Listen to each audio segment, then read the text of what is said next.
Last lecture में आपने पढ़ा था रेफ्रिजरेशन एंड एयर कंडीशनिंग के अंदर अप्लाइड साइक्रोमेट्री के processes.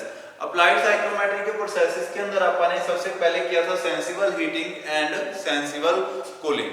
Sensible heating and sensible cooling के बारे में आपने क्या पढ़ा था कि अगर आप किसी चीज के अंदर मॉइस्चर कंटेंट के साथ बिना छेड़छाड़ किए उसका टेम्परेचर इंक्रीज या डिक्रीज कर देते हैं तो वो क्या होता है, सेंसिबल हीटिंग और सेंसिबल कूलिंग होता है।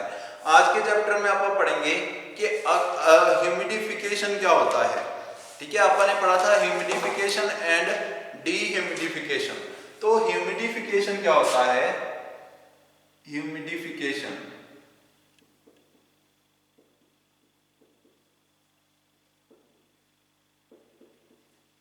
ठीक है, ह्यूमिडिफिकेशन क्या होता है? किसी चीज के टेम्परेचर के अंदर इंक्रीज डिक्रीज किए बिना उसके मॉइस्चर कंटेंट को इंक्रीज कर देना।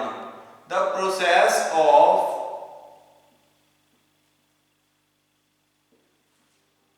इंक्रीजिंग मॉइस्चर कंटेंट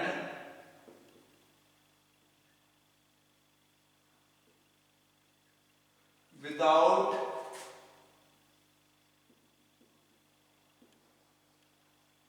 जो है उसके अंदर जो टेम्परेचर है, ड्राई बल्ब टेम्परेचर है, उसको आप कोई भी छेड़छाड़ नहीं करेंगे। Without change in dry bulb temperature.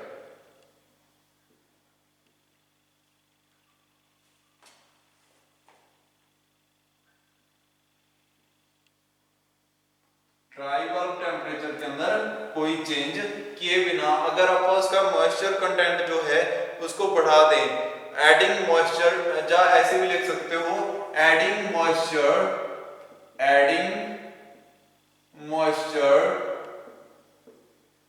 Without changing DBT. Dry bulb temperature को चेंज किए बिना मॉइस्चर ऐड करना किसी एयर के अंदर, उसको क्या बोलते हैं आप? ह्यूमिडिफिकेशन बोलते हैं। ठीक है, तो ह्यूमिडिफिकेशन प्रोसेस के बारे में आपको समझ आ गया। ये कैसे होता है, ध्यान देना। ह्यूमिडिटी कब ऐड होती है एयर के अंदर? जब वो वेपर बनता है। वाटर अगर वेपर बन जाए तो वेपर बनने के बाद वो एयर के टच में आ जाए तो वो एयर के साथ मिक्सअप हो जाता है, मैश हो जाता है, जिसके कारण वो उसके अंदर ही एब्जॉर्ब हो जाता है।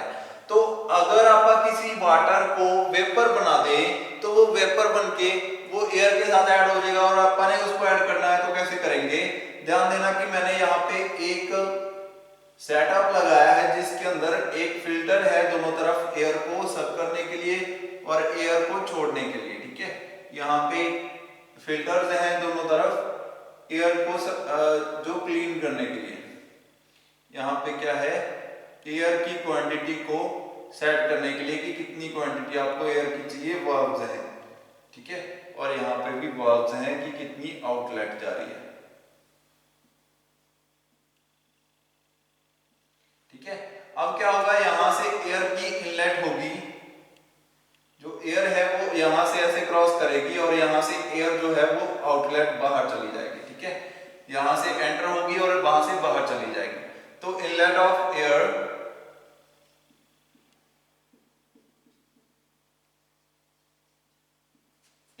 Outlet, air outlet. ठीक है, एयर इनलेट, एयर आउटलेट, यहां से एयर जो है वो बाहर चली जाएगी। तो यहाँ पे क्या हो रहा है, अब यहाँ पे एक टैंक बना हुआ है नीचे। उस टैंक का काम क्या है, इसके अंदर वाटर की जो है, यहाँ पे एक टैंक बना हुआ है। इस टैंक से आप क्या करते हैं, यहाँ पे एक ट्यूब लगा के यहाँ पे एक हीटिंग कोयल लगा दी मैंने। उस हीटिंग कोयल का काम क्या है, इसको हीट करना वाटर को। ठीक है, हीट करने के बाद वो क्या करता है, इसका टेम्परेचर बहुत ज्यादा इंक्रीज कर देता है, जिसके कारण अब जब ये अपने को वाटर मिलेगा ऊपर से नीचे की ओर दोबारा फिर से, तो ये क्या हो जाएगा, अब बहुत ज्यादा गर्म हो जाएगा। ठीक है, तो उस हॉट वाटर को आप यूज करेंगे फॉर जो है एयर के अंदर मॉइस्चर कंटेंट। अब मैंने बताया था कि आपको अगर वेपर बन जाए कुछ, तो वेपर के बाद आप उसको यूज कर सकते हैं कि वो किस में काम आएगा, अब वो अपने एयर के अंदर मॉइस्चर कंटेंट को बढ़ा देगा। ठीक है, यहाँ पे लगे रहते हैं स्प्रेयर्स। ठीक है, तो स्प्रेयर्स के अंदर से जब वो स्प्रे होता है वाटर, हॉट वाटर, तो वो किस में कन्वर्ट हो जाता है, वेपर में कन्वर्ट हो जाता है। ठीक है, तो वेपर में कन्वर्ट होने के बाद जब उसमें से यहां से इधर से ये क्या है, spray, spray of hot water. ठीक है, हॉट वाटर की स्प्रे हो रही है, तो जब उसमें से एयर क्रॉस करती है तो एयर का टेम्परेचर एयर के अंदर मॉइस्चर कंटेंट जो है इंक्रीज हो जाता है। तो यहां से जो एयर निकलेगी, आउटलेट होगी, उसके अंदर मॉइस्चर ज्यादा होगा इनलेट से। ठीक है, तो यहाँ पे नोजल्स है स्प्रेयर की, ये है हीटिंग कोयल, हीटिंग कोयल, ये है आपका जो है रिजर्वायर है जिसके अंदर वाटर जाके स्टोर होगा। यहाँ पे एक पंप लगा रहता है, सॉरी यहाँ पे क्या लगा रहता है, एक पंप, वो पंप इसको हीटिंग कोयल में लेके जाएगा और हीटिंग कोयल उसको हीट करके वापस ऊपर से स्प्रे कर देगी। और जब स्प्रे हो रही होगी उसमें से एयर क्रॉस करेगी तो एयर के अंदर वो जो वेपर्स है वो एंटर हो जाएंगे। वेपर ऐड हो गए तो वेपर क्या है, मॉइस्चर कंटेंट ही तो है। ठीक है, वो मॉइस्चर कंटेंट जो है उसके अंदर चला जाता है और वापस आगे उसके साथ मिक्स होके आगे बढ़ जाता है। ध्यान देना, आपने मॉइस्चर कंटेंट कुछ ऐसे देखा होगा एयर के अंदर कि आपने कई बार सर्दियों के अंदर बहुत ज्यादा सर्दियां हो तो आप हवा छोड़ते हो, मुंह से भाप छोड़ते हो, तो वो शीशे के ऊपर वेट कर देती है, शीशे को भिगो देती है। तो उसका कारण क्या होता है कि उसके अंदर मॉइस्चर कंटेंट ऐड हो जाता है। वो मॉइस्चर कंटेंट क्या करता है, इसके अंदर जो आपका उसको ह्यूमिडिफाई कर देता है, वो ह्यूमिडिटी होती है उसके अंदर, एयर के अंदर। तो ऐसे ही ह्यूमिडिटी मैंने क्या कर दी, यहाँ पे ऐड कर दी। तो पीछे से जब हॉट एयर आती है आपके अंदर से, ठीक है, हॉट एयर के अंदर जो आपके मुंह के अंदर जो वेपर्स होते हैं वो उसके अंदर मैशअप होके वो उसके साथ चले जाते हैं, जिसके कारण वो आगे चल के वेपर्स बन जाते हैं, वो ह्यूमिडिफाई कर देते हैं एयर को। ऐसे ही यहाँ पे हो रहा है। यहाँ पे मैंने क्या किया, हॉट वाटर को स्प्रे किया, जब एयर अंदर से आई तो एयर जो थी वो नॉर्मल कंडीशन में थी और वाटर जो था वो वेपर था। तो जब उसके वेपर्स उसके साथ एयर के साथ मैशअप हो गए तो वो उसके अंदर ही अब्सॉर्ब हो गया। ठीक है, तो यहाँ पे ये क्या हो रहा है, ह्यूमिडिफिकेशन हो रही है एयर की। नेक्स्ट इसके अंदर आता है डीह्यूमिडिफिकेशन। क्वेश्चन आता है डीह्यूमिडिफिकेशन।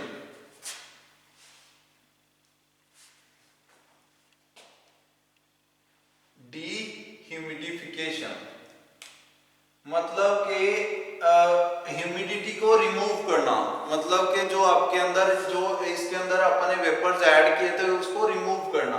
ध्यान दो, अगर अपने हॉट वाटर को स्प्रे किया था तो उसके वेपर्स बन गए थे, तो उन वेपर्स ने क्या किया, जो एयर थी उसके अंदर वो एब्जॉर्ब हो गई। लेकिन अगर गलती से आप इसको ठंडा कर दें, ध्यान दो, आप क्या करते हो, एयर कंडीशनर यूज करते हो, एयर कंडीशनर के अंदर से कंटिन्यू पानी जो है, ड्रॉप्स जो है वो नीचे गिरती रहती हैं। वो ड्रॉप्स किसकी होती हैं, वो ह्यूमिडिटी की होती है जो एयर के अंदर होती है। तो जब आप उसको कूल कर देते हैं एयर को, मतलब कि आप उसके ऊपर क्या कर रहे हैं, डीह्यूमिडिफिकेशन कर रहे हैं, उसमें से पानी जो है वो रिमूव हो रहा है। तो ऐसे ही removing moisture from without changing dry bulb temperature, removing moisture without changing dry bulb temperature. तो अब क्या करेंगे अपने, अब सिर्फ थोड़ा सा चेंज करना है। अब आप क्या करेंगे, कोल्ड वाटर, चिल्ड वाटर को उसके ऊपर स्प्रे कर देंगे, जिसके कारण वो क्या होगा, वो उसको ठंडा कर देगा। ठीक है, कूल्ड वाटर को मैंने उसके ऊपर स्प्रे कर दिया। तो यहाँ पे कोयल भी कौन सी लगानी पड़ेगी, कूलिंग कोयल, उसको ठंडा करने के लिए वाटर को ठंडा कर दिया और स्प्रे कर दिया। तो अब जब ये वेपर्स जो एयर के अंदर वेपर्स थे, पहले एयर एंटर कर रही थी तो उसके अंदर वेपर्स थे, तो वेपर्स को जब आपका जो कूल्ड वाटर मिलेगा, चिल्ड वाटर, तो वो वेपर्स को ठंडा कर देगा, जिसके कारण वो वाटर में कन्वर्ट हो जाएंगे और वो उसके साथ ही मिक्सअप होकर नीचे चले जाएंगे यहाँ पे। फिर से उसको कूल करके फिर से ऊपर भेज दिया जाएगा, फिर से कूल करके फिर से, और जो एयर वहां से क्रॉस हो रही है वो कंटिन्यू क्या होती रहेगी, डीह्यूमिडिफिकेशन होती रहेगी, उसमें से नमी जो है वो रिड्यूस होती रहेगी। ठीक है, तो ये प्रोसेस था डीह्यूमिडिफिकेशन का।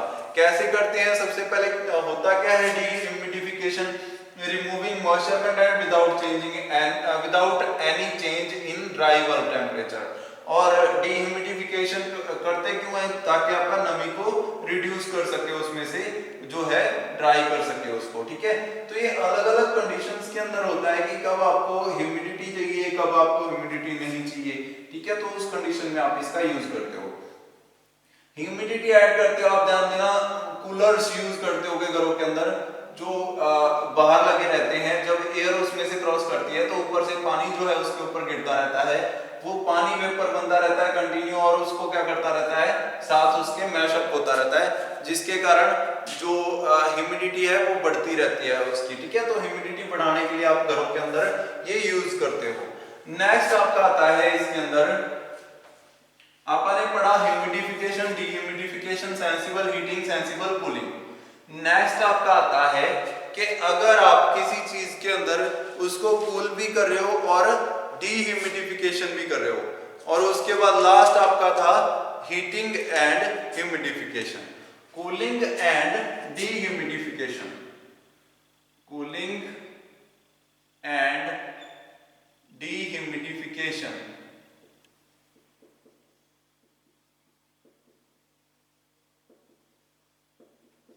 ठीक है, कूलिंग एंड डीह्यूमिडिफिकेशन कब करनी पड़ती है आपको, समर की कंडीशन देखो, समर के अंदर आप एयर को क्या करते हो, कूल करते हो। ठीक है, तो उसके अंदर आप क्या करते हो, this process is used in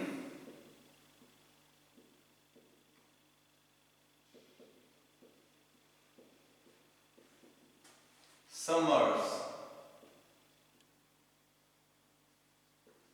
गर्मियों के अंदर ये काम आता है, जो समर एयर कंडीशनिंग के अंदर यूज होता है, summer air conditioning, air conditioning,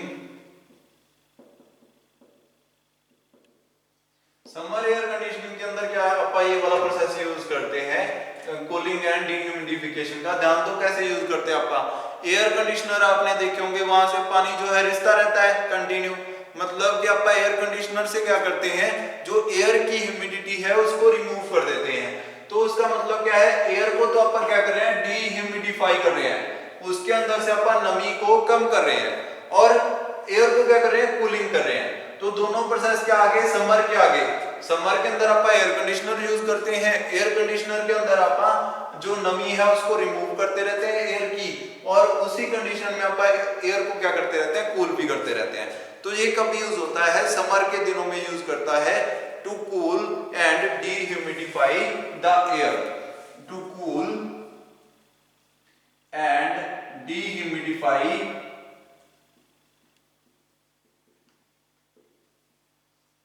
the air, air को कूल करना और डीह्यूमिडिफाई करना, for human comforts, human comforts,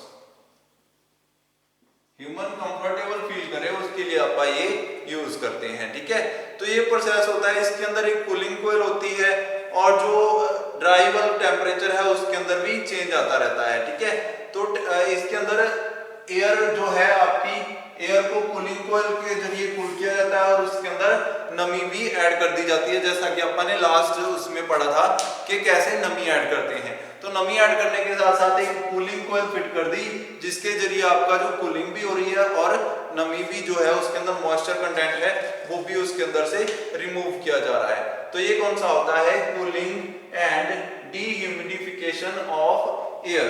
कब यूज किया जाता है, समर के दिनों में।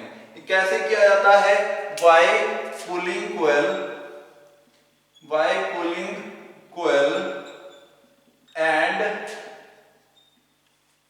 जो है आपका क्या किया जाएगा इसके अंदर, अगर आपने क्या करना है इसके अंदर से डीह्यूमिडिफाई करना है इसको, तो आप इसके अंदर से नमी को रिड्यूस करेंगे। ठीक है, एंड डीह्यूमिडिफिकेशन, डीह्यूमिडिफिकेशन कैसे किया था आपने, उसके अंदर से ह्यूमिडिटी कैसे रिड्यूस की थी, आपने कूलिंग वाटर जो था उसके ऊपर फेंक दिया था। तो अगर आप कूलिंग कोयल के साथ ही रखेंगे तो कूलिंग कोयल के साथ ही उसके ऊपर क्या हो जाएगा, डीह्यूमिडिफिकेशन हो जाएगी, क्योंकि जब उसके ऊपर पानी जो है आपकी हॉट एयर आके लगेगी कूलिंग कोयल के साथ, तो वो अपने आप उसको ठंडा कर लेगी वाटर को जो उसके टच में आता है, तो अपने आप ही वो उसके ऊपर से ह्यूमिडिटी को रिड्यूस कर देगी। ठीक है, तो ये प्रोसेस कब काम आता है, समर के दिनों में। नेक्स्ट लास्ट प्रोसेस इसके अंदर कौन सा रहेगा आपका, लास्ट प्रोसेस इसके अंदर रहेगा हीटिंग एंड ह्यूमिडिफिकेशन। चार जो प्रोसेस थे साइक्रोमेट्रिक प्रोसेस, और लास्ट कौन सा रहेगा, हीटिंग एंड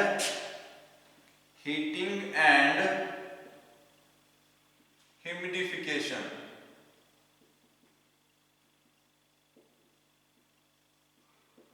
एयर के अंदर नमी भी ऐड करनी है, क्योंकि गर्मियों के अंदर वैसे ही एयर जो होती है वो ड्राई होती, सॉरी सर्दियों के अंदर जो होती है वो ड्राई होती है। ठीक है, एयर के अंदर से जो वेपर्स होते हैं वो ठंड के कारण वैसे ही उसमें वाटर में कन्वर्ट हो जाते हैं, तो उसके अंदर जो ह्यूमिडिटी होती है वो नहीं होती। ठीक है, तो उसको क्या किया जाता है, हीट किया जाता है। तो कब यूज होता है, used in winters to increase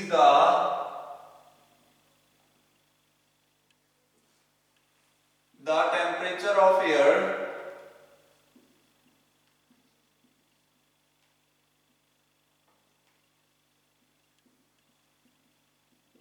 and increase the humidity, increasing the humidity। Humidity को भी इंक्रीज करना है एंड टेम्परेचर को भी इंक्रीज करना है। हीटिंग एंड ह्यूमिडिफिकेशन कब यूज करते हैं इसको, विंटर कंडीशन के अंदर। विंटर में ही अपने को एयर को गर्म करने की जरूरत है, अदरवाइज तो अपने को एयर को गर्म करने की जरूरत पड़ती ही नहीं है। तो कब यूज किया जाता है, जब अपने को हीट करना है एयर को, तो इसके अंदर जो एयर है वो किसके, ह्यूमिडिफायर के अंदर, और जो है उसको गुजारा जाता है ह्यूमिडिफायर के अंदर, जहाँ पे वाटर जो है वो स्प्रे किया जाता है उसके ऊपर, हॉट वाटर, और उसके जरिए उसके अंदर क्या ऐड हो जाता है, वेपर्स ऐड हो जाते हैं। साथ में उसका टेम्परेचर इंक्रीज किया जाता है बाय हीटिंग कोयल। हीटिंग कोयल के अंदर इसको डाल के इसका टेम्परेचर, ड्राई बल्ब टेम्परेचर जो होता है वो भी उसका इंक्रीज कर दिया जाता है। तो दिस वे जो एयर है वो कम क्या हो जाती है, उसका टेम्परेचर भी हाई हो जाता है और उसकी जो है ह्यूमिडिटी वो भी इंक्रीज हो जाती है। ऐसे आप इसके अंदर क्या कर सकते हैं, ऐड कर सकते हैं ह्यूमिडिटी एंड और जो आपका टेम्परेचर है। तो आपने साइक्रोमेट्रिक प्रोसेस के बारे में पढ़ा, साइक्रोमेट्री जो है यही तक थी, इतनी ही है। नेक्स्ट आप इसके अंदर पढ़ेंगे heat load estimation, heat load को कैसे एस्टिमेट किया जाता है और कौन कौन से तरीके के हीट लोड होते हैं, वो नेक्स्ट लेक्चर में पढ़ेंगे अपन। आज अपन फिर से रिवाइज कर लेते हैं सारा, अगर कोई चीज मिसिंग ना हुई हो। तो सबसे पहले अपन ने साइक्रोमेट्रिक उस चार्ट के बारे में पढ़ा। साइक्रोमेट्रिक चार्ट के अंदर कौन कौन सी चीजें थी, dry bulb temperature, hot bulb temperature, ऐसे बहुत सारे टेम्परेचर्स थे जो कि अपन ने उसके अंदर साइक्रोमेट्रिक जो आपका चार्ट था उसके अंदर बनाने सीखे थे। उसके बाद नेक्स्ट अपन ने किया था कि कैसे आप उसको जो है साइक्रोमेट्रिक चार्ट के अंदर जो प्रोसेस लाइंस होती हैं उनको कैसे कैसे ड्राइव कर सकते हो, कैसे कैसे वो उसके अंदर बनी रहती हैं। उसके बाद साइक्रोमेट्रिक प्रोसेसेस पढ़े थे, सेंसिबल हीटिंग पढ़ी थी। ये क्वेश्चन पक्का आता है, sensible heating cooling bypass factor के बारे में। सेंसिबल हीटिंग एंड कूलिंग पढ़ा था, sensible heating and sensible cooling है ये। ठीक है, तो sensible heating and sensible cooling पढ़ा था। तो इसका मतलब क्या था कि किसी चीज का टेम्परेचर इंक्रीज करना है, एयर का मॉइस्चर कंटेंट के साथ कोई चेंज नहीं करना। तो इसी के अंदर जब आप कोयल यूज करते थे इसको हीट करने के लिए, क्या यूज करते थे, कोयल। तो उस कोयल के बारे में क्या बातें थी कि उसके बारे में बाईपास फैक्टर होता है, बाईपास फैक्टर, कि जो आपका क्या है, कोयल जो है वो पूरी तरीके से 100% एफिशिएंट नहीं होती, उसमें से कुछ एयर जो है बिना उसको टच किए कोयल को डायरेक्ट क्रॉस कर जाती है, उसको बोलते हैं बाईपास एयर। और उसको कैलकुलेट करने के प्रोसेस को क्या बोलते हैं, बाईपास फैक्टर। ठीक है। तो बाईपास फैक्टर निकालने का अपन ने फॉर्मूला पढ़ा था कि कैसे आप बाईपास फैक्टर फाइंड आउट कर सकते हो, एफिशिएंसी कॉइल की कैसे फाइंड आउट कर सकते हो वो भी पढ़ा था। कॉइल के बारे में दो चीजें पढ़ी, एक तो बाईपास फैक्टर रहेगा एफिशिएंसी। एफिशिएंसी कब कम होगी, जब बाईपास फैक्टर ज्यादा होगा एफिशिएंसी कम होगी, अगर एफिशिएंसी ज्यादा है तो बाईपास फैक्टर कम होगा। एयर अगर बाईपास हो रही है तो ऑब्वियस है एफिशिएंसी उसकी लो है, ठीक है। उसके बाद अपन ने सेंसिबल हीटिंग एंड कूलिंग के बाद पढ़ा था ह्यूमिडिफिकेशन एंड डीह्यूमिडिफिकेशन, जिसके अंदर अपन ने पढ़ा था कि अगर आप ह्यूमिडिटी को बढ़ा देते हो एयर की बिना ड्राई बल्ब टेम्परेचर के साथ छेड़छाड़ किए तो क्या होता है ह्यूमिडिफिकेशन। अगर आप उसका टेम्परेचर ह्यूमिडिटी को लो कर देते हो बिना ड्राई बल्ब टेम्परेचर के साथ छेड़छाड़ किए तो वो क्या होता है डीह्यूमिडिफिकेशन, ठीक है। उसके बाद अपन ने इन दोनों को मिला के पढ़ा था। सबसे पहले आपको कूलिंग करने की जरूरत कब पड़ती है, समर्स के अंदर आप उसको कूल करते हो एयर को, और साथ में उसके अंदर से जो ह्यूमिडिटी होती है एयर कंडीशनर क्या करता है ह्यूमिडिटी को भी डिक्रीज करता रहता है। तो कूलिंग एंड डीह्यूमिडिफिकेशन कब होता है, समर्स के अंदर, और विंटर्स के अंदर क्या करते हैं आप heating of air, heating and humidification, उसके अंदर नमी ऐड कर देते हैं ह्यूमन कंफर्ट के लिए, क्योंकि पहले ही एयर के अंदर नमी नहीं है तो अपने को नमी ऐड करनी पड़ेगी, ताकि थोड़ी बहुत नमी तो अपने को चाहिए होती है एयर को सक करने के लिए। अदरवाइज ध्यान दो कि आप रेगिस्तान या राजस्थान के एरिया में हो जहाँ पे बहुत सारा टेम्परेचर रहता है और एयर जो है वो बिल्कुल ड्राई रहती है, वहां पे सांस लेने में तकलीफ होती है, ठीक है। तो वही उसका कारण यही होता है कि वहां पे क्या है ह्यूमिडिटी कम है, तो वहां पे अपने को ह्यूमिडिटी ऐड करनी पड़ेगी। वो कौन सी कंडीशन है, हीटिंग एंड ह्यूमिडिफिकेशन। अगर वहां पे कूलिंग हो, बहुत ज्यादा ठंडा एरिया हो, तो उसको अपन क्या करेंगे हीट भी करेंगे और साथ में ह्यूमिडिटी भी ऐड करेंगे। अब आप पहाड़ों में जाओ, वहां पे नमी पहले ही रहती है, तो जब जब ऊपर जाते रहते हैं एक तो वैसे ही एयर के अंदर कमी आ जाती है, एक ह्यूमिडिटी ज्यादा हो जाती है, जिसके कारण वहां पे भी सांस लेने में दिक्कत आती है। तो यहाँ पे आपको दोनों चीजों को, दोनों कंडीशंस को स्टेबल करके फिर जाके आपने साइक्रोमेट्री जो है उसको स्टेबल रखना है, ठीक है। साइक्रोमेट्री क्या है, एक ऐसी ब्रांच है साइंस की जो कि ह्यूमन कंफर्ट के लिए एयर की थर्मोडायनामिक्स प्रॉपर्टीज के ऊपर रिसर्च करती है, ताकि जो ह्यूमन कंफर्ट है वो बेस्ट रखा जा सके, ह्यूमन के लिए सबसे बेस्ट कंडीशन बनाई जा सके जिसके अंदर वो आराम कर सके, ठीक है। तो उसको बोलते हैं साइक्रोमेट्री। बाकी जो है हीट लोड एस्टिमेशन वो नेक्स्ट लेक्चर में करेंगे। साइक्रोमेट्री के ऊपर, अप्लाइड साइक्रोमेट्री के ऊपर जितनी बातें थी वो आप कर चुके हैं।